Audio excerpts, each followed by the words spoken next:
আমাৰ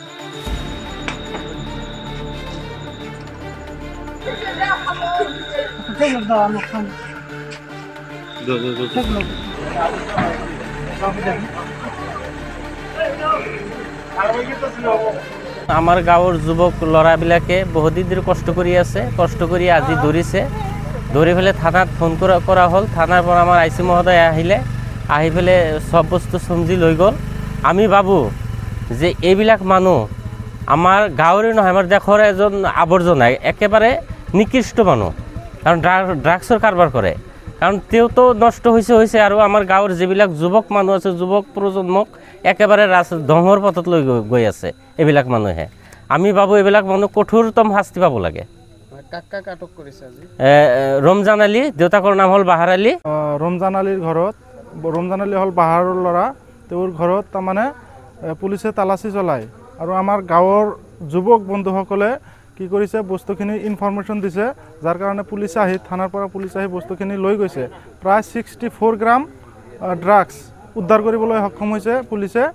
আৰু আমাৰ এইটোৰ পৰা যাতে আৰু কোনেও যাতে বিজনেছ কৰিব নোৱাৰে, তেওঁলোকে বিজনেছেই কৰে, মাফিয়া হয়, যিমানখিনি বস্তু পাইছে মানে, তো যাতে বস্তুখিনি যাতে আৰু বাঢ়ি নাযায়, তাৰ কাৰণে আমাৰ সন্তলীৰ আই চি ছাৰে ব্যৱস্থা ল'ব।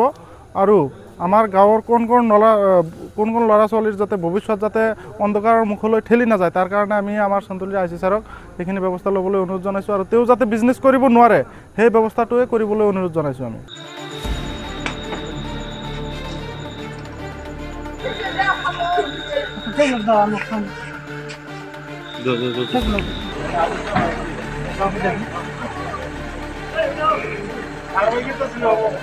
আমাৰ গাঁৱৰ যুৱক ল'ৰাবিলাকে বহুদিন ধৰি কষ্ট কৰি আছে, কষ্ট কৰি আজি ধৰিছে, ধৰি পেলাই থানাত ফোন কৰা হ'ল। থানাৰ পৰা আমাৰ আই চি মহোদয় আহি পেলাই সব বস্তু চমজি লৈ গ'ল।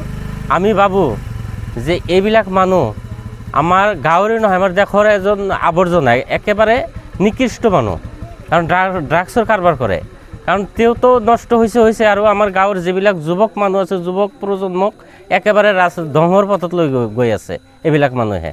আমি ভাবোঁ এইবিলাক মানুহ কঠোৰতম শাস্তি পাব লাগে। ৰমজান আলী, দেউতাকৰ নাম হ'ল বাহাৰ আলী। ৰমজান আলীৰ ঘৰত, ৰমজান আলী হ'ল বাহাৰৰ ল'ৰা, তেওঁৰ ঘৰত তাৰমানে পুলিচে তালাচী চলায় আৰু আমাৰ গাঁৱৰ যুৱক বন্ধুসকলে কি কৰিছে, বস্তুখিনি ইনফৰমেশ্যন দিছে, যাৰ কাৰণে পুলিচে আহি, থানাৰ পৰা পুলিচে আহি বস্তুখিনি লৈ গৈছে। প্ৰায় 64 গ্ৰাম ড্ৰাগছ উদ্ধাৰ কৰিবলৈ সক্ষম হৈছে পুলিচে। আৰু আমাৰ এইটোৰ পৰা যাতে আৰু কোনেও যাতে বিজনেছ কৰিব নোৱাৰে, তেওঁলোকে বিজনেছেই কৰে, মাফিয়া হয়, যিমানখিনি বস্তু পাইছে মানে, তো যাতে বস্তুখিনি যাতে আৰু বাঢ়ি নাযায়, তাৰ কাৰণে আমাৰ সন্তলীৰ আই চি ছাৰে ব্যৱস্থা ল'ব। আৰু আমাৰ গাঁৱৰ কোন কোন ল'ৰা ছোৱালীৰ যাতে ভৱিষ্যত যাতে অন্ধকাৰৰ মুখলৈ ঠেলি নাযায়, তাৰ কাৰণে আমি আমাৰ সন্তলীৰ আই চি ছাৰক সেইখিনি ব্যৱস্থা ল'বলৈ অনুৰোধ জনাইছোঁ। আৰু তেওঁ যাতে বিজনেছ কৰিব নোৱাৰে, সেই ব্যৱস্থাটোৱে কৰিবলৈ অনুৰোধ জনাইছোঁ আমি।